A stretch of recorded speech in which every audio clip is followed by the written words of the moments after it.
Oke, kita kembali lagi ke isu mengenai zat karmin ya yang oleh PWNU Jawa Timur ini dinyatakan haram itu untuk digunakan dalam produksi makanan maupun minuman. Nah, sementara putusan MUI sebelumnya berbeda dengan apa yang disampaikan oleh PWNU. Ya, tapi kita berikan pemahaman terlebih dahulu paling tidak apa sih sebenarnya zat karmin, yaitu zat pewarna yang biasa digunakan oleh produksi makanan, kosmetik, dan juga lain-lain yang selama ini digunakan dan berasal dari serangga. Nah, ini kita coba tampilkan grafisnya untuk Anda di layar kaca pemirsa, apa itu zat karmin yang dimaksud. Jadi fakta mengenai pewarna karmin ini berasal atau dihasilkan dari tubuh serangga, cochineal atau kutu daun. Jadi fungsinya memang memberikan warna pada produk pangan seperti misalnya susu, yogurt, es krim, dan juga pewarna kosmetik biasanya. Jadi serangga ini banyak ditemukan biasanya di daerah Amerika Tengah dan juga Amerika Selatan dan memakan tumbuhan seperti kaktus. Bagaimana sebenarnya kalau kita melihat penggunaan hewan serangga ini untuk produk-produk baik makanan maupun juga kosmetik yang dikonsumsi oleh manusia termasuk juga umat muslim begitu ya. Hukumnya secara fikih dan juga secara sains seperti apa? Nah, ini kita akan coba cari tahu ya, Bay. Oke, kita langsung berbincang dengan Kiai Haji Asyar Sofyan, Ketua Lembaga Batsul Masail NU Jawa Timur. Selamat pagi, Assalamualaikum Pak Yai. Waalaikumsalam warahmatullahi wabarakatuh. Pak Yai, dasar PWNU ya menyebutkan bahwa atau memfatwakan karmin ini akhirnya haram itu dalam momen apa, dan kemudian bagaimana kita sebagai umat muslim mencermati keputusan ini karena keputusan MUI berkata berbeda gitu. Silakan, Pak Kiai. Ya, terima kasih.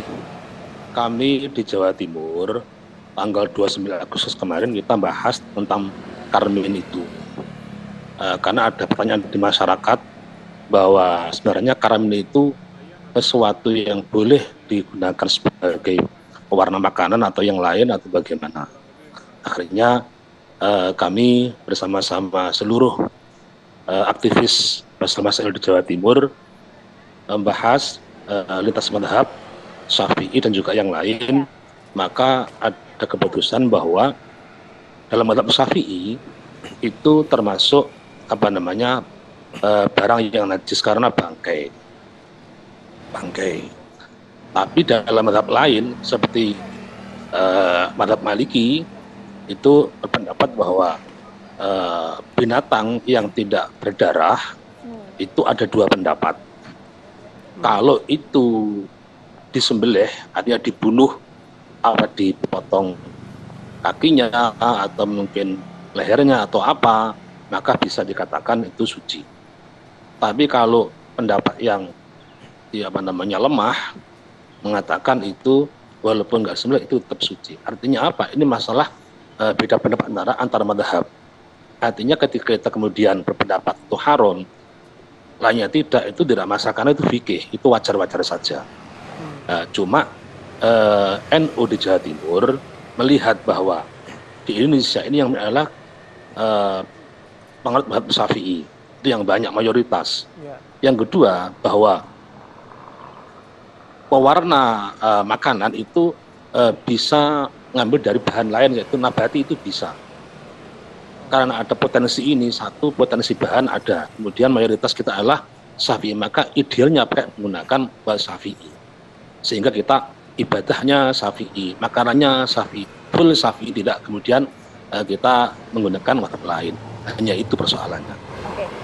Iya, Pak Kiai, ada juga pertanyaan bahwa MUI sudah mengeluarkan fatwa halal begitu ya mengenai penggunaan pewarna karmin ini sejak tahun 2011 begitu. Ada pertanyaan di luar sana mengapa kemudian PWNU Jawa Timur baru mengeluarkan fatwa haram terhadap pewarna karmin ini saat ini, karena kita tahu bahkan hampir seluruh makanan dalam bentuk susu, es krim, kue dan juga lain-lain sudah menggunakan pewarna karmin sejak lama, Pak Kiai. Iya. Karena kami itu bahas atas dasar pertanyaan dari masyarakat, bukan dari inisiatif ngurus sendiri. Ya, kita sebagai punya kewajiban moral untuk membimbing mereka. Mungkin mereka membaca itu fatwa, loh ini kok bisa halal, ini kok bisa suci. Padahal selama ini mereka ngaji kitab Syafi'i itu nggak seperti itu. Ini bagaimana NU menyikapi ini? Maka kita bahas itu kemudian. Oke, Pak Kiai, dan bagaimana juga sebenarnya PWNU Jawa Timur memaknai perbedaan fatwa yang dikeluarkan baik dari PWNU maupun juga dari MUI ini, dan juga masyarakat ini Biar nggak harus bingung seperti gitu, apa Pak Yai. begitu Pak Kiai, betul? Oh ya, jadi di NU itu adalah kita mengutip pendapat Wahab, Syafi'i, Maliki, Hanafi misalnya. Hanya mengutip, kita sebenarnya kepada masyarakat untuk memberikan bimbingan kepada mereka. Untuk mengambil yang mana, silahkan monggo. Karena semua adalah benar. Sehingga dengan demikian, maka mereka yang kemudian ragu-ragu, masa ini suci, masa ini tidak najis, maka ambillah Syafi'i saja. Seperti itu.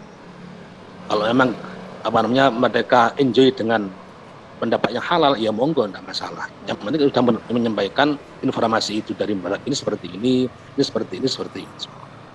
Oke. Nah, itu kan menyerahkan lagi kepada masyarakat gitu ya kalau Pak Yai bilang. Tapi bagaimana dengan PWNU Jatim?